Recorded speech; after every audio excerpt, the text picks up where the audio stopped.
ওখানে যাও, যায় কিছু খবর নাও। ওখানে তারা যে খেলে, এই খেলার ভিতরে যে লভ্যাংশটুকুন হয়, এই লভ্যাংশটুকুন তারা আমেরিকা, ইসরায়েল সহ নেটোমুক্ত দেশগুলো ওই সকল সম্পদগুলো কুক্ষিগত করে তোমার ভাই ফিলিস্তিনিদের বুকের মধ্যে প্রতিদিন তারা বোমা বর্ষণ করতেছে তোমার টাকা দিয়ে। কি দিয়া বলে? তোমার টাকা দিয়ে।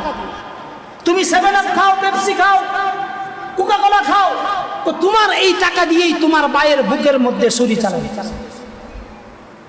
গত কয়েকদিন আগে ভেনেজুয়েলার মধ্যে ইতিহাসের সবচাইতে ভয়ঙ্করী একটা ঘূর্ণিঝড় হয়েছে এবং ভূমিকম্প হয়েছে। হওয়ার কারণে প্রায় 1.5 থেকে 2 লক্ষ মানুষ একসাথে মারা গেছে। কয় লক্ষ মানুষ? 1 থেকে 2 লক্ষ মানুষ মারা গেছে। এখনো অনেক মানুষ নিখোঁজ আছে। এই যে ভেনেজুয়েলা এত ভয়ঙ্করী একটা ভূমিকম্প হইল, এটা কি এমনি হয়েছে? প্রতি বছর 1 থেকে 2 বার, কমাস-কম তারা 2-4 বার আল্লাহ রাসূলকে নিয়ে ব্যঙ্গ করে। আল্লাহ রাসূলকে নিয়ে কি করে? ব্যঙ্গ করে। এবং আমেরিকা সহ এমন কিছু সংস্থা আছে যারা সারা পৃথিবীতে ধর্মের বিরুদ্ধে বলে, তাদেরকে তারা আশ্রয়, তাদেরকে তারা কি দেয়? আশ্রয় দেয়। জার্মানে সবচেয়ে বেশি ভূমিকম্প হয়। কোন কারণে হয়? তো সারা পৃথিবীর যত নাস্তিকরা আছে, নাস্তিকদের সর্বশেষ ঠিকানা হইল জার্মান আর ফ্রান্স। জার্মান আর ফ্রান্স, তাদের সকল অপরাধীদেরকে তারা আশ্রয় দেয়।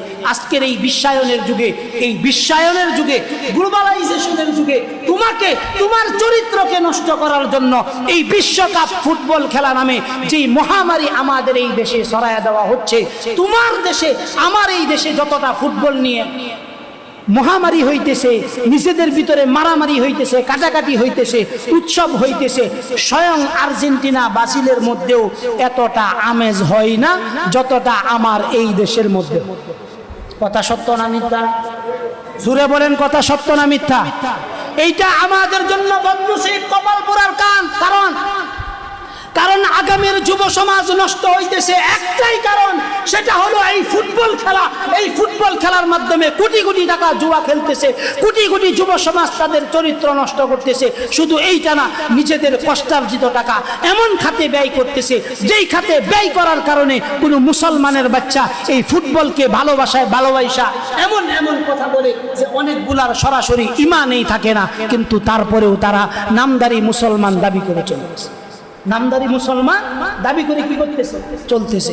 আফসোস আমাদের সেই যুব সমাজ কোথায়, যারা 17 বছরের যুবক মানুষ এই ভারতবর্ষকে মুহাম্মদ বিন কাসিম বিজয় দান করছেন, আর আমাদের দেশের 17 বছরের যুবকরা 7 বছর হইলেই এরা বাটুন সেট হইয়া এখন এনডুয়ের সেট চালায়। 17 বছর হইলেই তাদের মাথা, চরিত্র সব কিছু নষ্ট হয়ে যায়। কেমন আমিত্ব আমাদের ভিতরে চলে আসছে। কোন দেশের খেলা, ওখানে আমি জীবনে যাব না, ওখানের খেলোয়াড়দের সঙ্গেও আমার কোনোদিন সাক্ষাৎ হবে না, অথচ এই দেশ থেকে আমি আমার সম্পদ, সমর্থন সব কিছু দিয়ে নিজেদের রাত, সময়, ঘুমকে আমরা হারাম করতে। এটার জন্য, এই সময় নষ্ট করার জন্য আল্লাহর কাছে জবাব দিতে হবে। এই কারণে আল্লাহ রাসূল বলছেন, ইন্নাস সালাত কানাত আলাল মুমিনিন কিতাবাম মাওকুতা। আল্লাহ রাসূল বলেন, সালাতকে আমি নির্ধারিত সময়ের জন্য ফরজ করছি।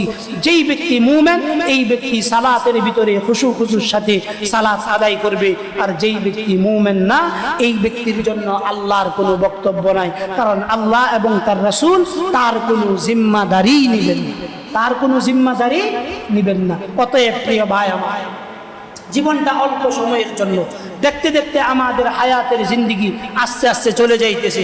বিগত 30 বছর আগে যারা যুবক ছিলাম, এখন দেখেন আস্তে আস্তে আমাদের চোখে মুখের দাড়ি, চুল যা কিছু আছে সব কিছু আস্তে আস্তে পাকতেছে না?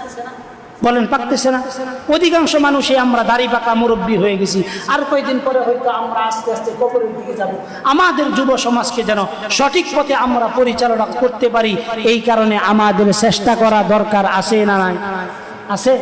থাকলে আমাদের এই এলাকার ভিতরে যতগুলো বাড়ির উপরে আর্জেন্টিনা, ব্রাজিল, ফ্রান্স, জার্মানির পতাকা আছে, আজকে জুমার পরে যায় প্রত্যেক বাড়ি থেকে এই পতাকাগুলো নামাইবা। এইটা তোমার বাপেরও কোনো দেশ না, কিচ্ছু না। এই পতাকাগুলো উঠাইলা মানে প্রতিটা দেশেরই একটা সামাজিক আইন আছে, নিয়ম আছে। কি আছে বলে? আইন আছে, নিয়ম আছে। তুমি কোন দেশের পতাকা উঠাইবা, তোমার প্রয়োজন পড়ে তুমি তোমার দেশের পতাকা উঠাও। ভিন দেশের পতাকা আমার দেশের ছাদের মধ্যে উঠাইবা, এইটা রাষ্ট্রীয়ভাবেও গর্হিত অপরাধ।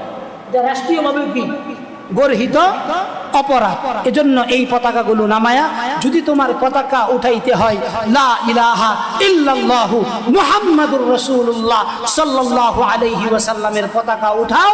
যেই পতাকা যাত্রাবাড়ি ব্রিজ থেকে নামায়া দেওয়া হয়েছে, এই পতাকা আসমান এবং জমিনের মিনারগুলোতে পরতে পরতে যেন উঠতে পারে, সেটার ব্যবস্থা টাকা খরচ করে করো। তো অন্তত লা ইলাহা ইল্লাল্লাহ পতাকা উড়ানোর কারণে কিয়ামতের দিন আল্লাহর রাসূলের সুপারিশ হয়তো আমাদের ভাগ্যে নসিব হতে পারে। আল্লাহ আমাদের সবাইকে বুঝার তৌফিক দান করুন। নামাজের প্রতি যেন আরো আমরা যত্নবান হই, আমরা যেন আরো বেশি দায়িত্বশীল হই, এটা আমরা সকলেই চেষ্টা করব। কারণ নামাজবিহীন আমার জীবনের কোনো মূল্য।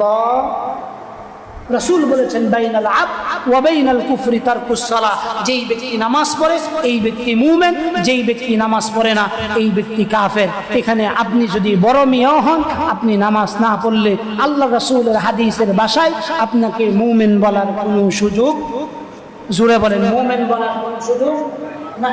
এজন্য আপনি নামাজি হন, দিনদার হন, বুঝমান হন, আল্লাহ দুনিয়া আখেরাত উভয়টাই আপনার জন্য প্রশস্ত করে দিবেন, ইনশাআল্লাহ প্রশস্ত করে দিবেন।